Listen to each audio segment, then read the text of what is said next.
Azubuike the Strong Boy. Azubuike was not an ordinary boy. He was strong beyond his years and had an uncanny knack for wrestling. It seemed like he had been born to grapple and overcome opponents. His village was filled with people who loved and respected him, admiring his strength and his kind heart. However, in his home, nothing was so simple. His stepmother loathed him. She was cruel and cold, always finding faults with him and trying to break his spirit. One evening, after Azubuike returned from helping an elderly woman carry firewood, his stepmother met him at the door with a sneer. "You think being kind makes you better than me?" she snapped, shoving a cracked clay pot into his hands. "Clean this mess you made." Azubuike said nothing. He didn't argue. He simply knelt and began to sweep.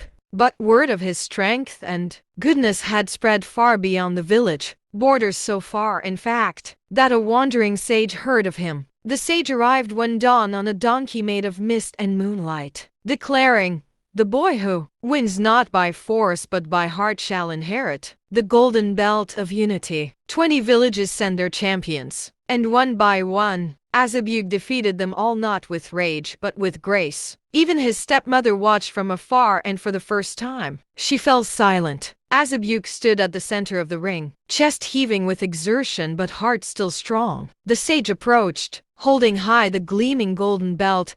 The village people cheered, all except one. His stepmother stepped forward, arms folded, lips curled in a sneer. "You may have won," she said through clenched teeth, "but you're still weak. A champion needs strength and power, not kindness." Azubuike met her gaze squarely. "Strength," he replied softly, "is more than just muscle." With a huff, his stepmother turned and stormed away, disappearing into the crowd. The sage stepped forward, draping the golden belt over Azubuike's shoulders. The leather felt soft and warm, yet strong, as if the very spirit of unity had woven it together. The villagers rushed forward, lifting Azubuike into the air, laughing, shouting, chanting his name. Even some of his former opponents smiled, clapping him on the back. In the days that followed, Azubuike wore the golden belt not just as a symbol of victory, but as a reminder of the power of kindness. As he helped the villagers with their tasks, they beamed, telling him, "You're a champion, Azubuike." His stepmother avoided him,